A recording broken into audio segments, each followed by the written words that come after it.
orang akan membeli dari orang yang mereka kenal, sukai, dan bisa percaya. Nah, orang sales biasanya motivasinya uang. Tapi kita harus sadar bahwa uang itu hanya alat tukar-menukar. Pertanyaan saya, kalau Anda mengharapkan orang memberikan uangnya ke Anda, apa yang Anda akan tukarkan sebagai nilai? Banyak orang yang menipu untuk mendapatkan uang, tapi saya yakin Anda bukan orang yang seperti itu. Yang saya yakini adalah orang sales yang hebat mulai dengan niat untuk membantu dan melayani prospeknya. Bantu mereka mendapatkan solusi dari masalah mereka. Makanya, definisi sales menurut Action Coach adalah professionally helping other people to buy. Dan kita membantu dengan menambahkan nilai kepada orang lain. Saya yakin dengan cara ini, Anda tidak hanya menjadi orang yang dikenal, tapi juga orang yang dipercaya di komunitas Anda. Anda akan mendapatkan banyak network dan referral dari orang-orang yang menghargai niat Anda, dan hasil Anda akan lebih langgeng. Jadi, bagaimana kita menjadi orang sales yang lebih dipercaya? Ayo kita lihat pola pikir berikut ini. 1. Apakah Anda memiliki misi untuk melayani? Apakah Anda punya pola pikir untuk melayani orang dimanapun Anda berada, dengan siapapun, atau hanya sopan ke orang-orang yang Anda anggap bisa beli servis Anda? Kita tidak pernah tahu siapa yang sedang memperhatikan kita. Bisa saja Anda dapat referral dari orang yang sangat sederhana, tapi ternyata punya saudara pengusaha. Intinya, orang yang terpercaya biasanya punya niat melayani dari dalam hati. Maka dari itu, orang merasa dia tulus. Kalau saya ingatkan lagi ke Anda, kenapa ACSJ didirikan? Karena kita mau mempercepat kesuksesan para pengusaha. Bayangkan bila bisnis mereka tutup atau tidak berkembang. Artinya lapangan kerja dan kebahagiaan keluarga mereka juga terancam. Inilah misi kita untuk melayani. Kedua, mereka pastikan janjinya terpenuhi. Artinya orang sales yang terpercaya tidak akan pernah membuat janji yang gombal hanya demi mendapatkan sale. Apalagi kalau orang lain yang dilibatkan untuk memenuhi janji itu. Dan apapun yang Anda janjikan, Anda harus punya sistem untuk mengingatkan dan memfollow up. Biasanya prospek akan menilai Anda dari hal-hal seperti ini. Bahkan datang ke meeting on time atau telepon on time itu juga sebuah janji. Orang yang suka telat menunjukkan mereka tidak bisa pegang janji mereka.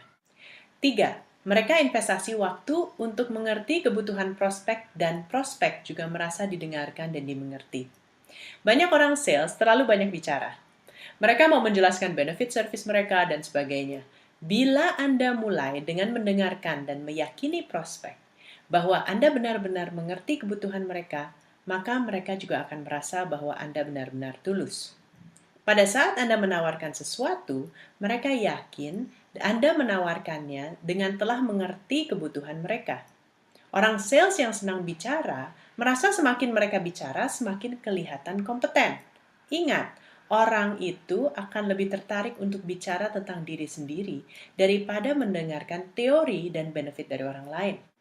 Maka dari itu, di Action Coach System, kita diajarkan untuk bertanya sampai akhirnya mereka yang bertanya kembali ke kita. Pas mereka bertanya kembali, kita boleh jawab. Itu pun harus lihat bahasa tubuh. Orang Indonesia itu sopan loh. Mereka mungkin senyum-senyum, tapi matanya sudah mulai nggak fokus. Artinya, Anda sudah membosankan. Kembali lagi bertanya. Banyak training sales mengajarkan bagaimana handling objections, cara menghandle keraguan prospek. Tapi di Action Coach, kita diajarkan bagaimana untuk mencegah keraguan. Dengan mengerti secara dalam dan mendengarkan prospek, mereka tidak akan ragu lagi bahwa apa yang Anda tawarkan cocok untuk dia. Keempat, orang sales yang hebat harus membeli nilai tambah biarpun mereka tidak sedang berjualan. Bila Anda secara natural suka membantu orang, Anda sudah lebih unggul dari banyak orang sales. Saya masih ingat di tahun 2001, saya jualan pembersih untuk hotel dan restoran di negara-negara di Asia. Pada saat itu ada penyakit SARS yang menyerang. Bisnis turun secara drastis. Banyak turis yang pulang ke negaranya dan hotel kosong melompong. Penjualan saya turun juga. Dan saya tidak bisa jualan apa-apa. Ketemu klien pun tidak boleh karena takut ketularan. Jadi saya mulai tulis tips untuk kebersihan yang saya kirim ke semua klien saya lewat email. Ternyata beberapa dari mereka memasang tips itu di tempat karyawan sebagai alat training. Mereka sangat menghargai itu. Setelah SARS lewat, loyalitas mereka terhadap saya dan perusahaan saya semakin meningkat karena di saat susah saya tetap bersama mereka. Bukan hanya di saat mereka mau beli. Mungkin prospek Anda belum siap membuat keputusan.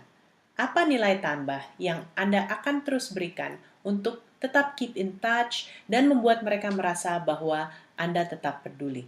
Nomor 5. Orang yang terpercaya adalah orang yang kompeten dan kredibel.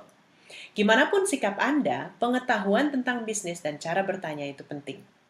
Coba kalau Anda ke dokter karena Anda sakit kepala.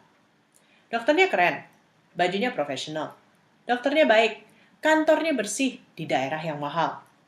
Pas dia cek Anda, dia langsung cek ke kaki Anda.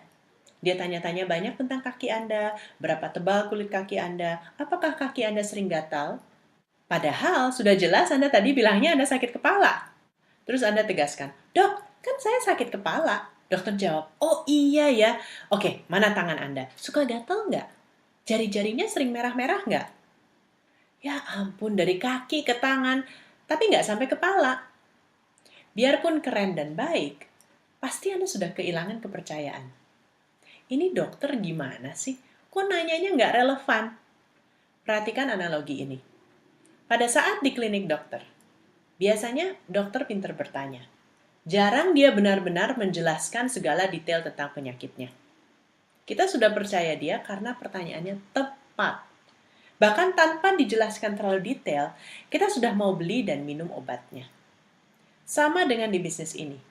Kualitas pertanyaan Anda menunjukkan bahwa Anda tahu bisnis. Anda tahu apa yang harus ditanya bila prospek ada sebuah keluhan. Kalau mereka mengeluh kurang profit terus dan tanya-tanya tentang sistem untuk managing supplier mereka, agak nggak nyambung atau agak jauh. Kalau Anda merasa prospek frustrasi dengan Anda, cek kualitas pertanyaan Anda. Pastikan Anda tahu bisnis juga sedikit-sedikit. Bila tidak, jangan sok tahu. Gunakan pertanyaan yang lebih general tentang keinginan dia, kesulitan dia, dampaknya terhadap bisnis dan hidup pribadi, keterbukaan dia untuk belajar lagi. Cukup, biar coach yang gali teknisnya. Orang sales yang terlalu banyak detail menanyakan teknis bisnis biasanya membuka diri untuk ditembak pertanyaan-pertanyaan dari prospek yang akhirnya membuat dia gugup dan ketahuan hanya sok tahu.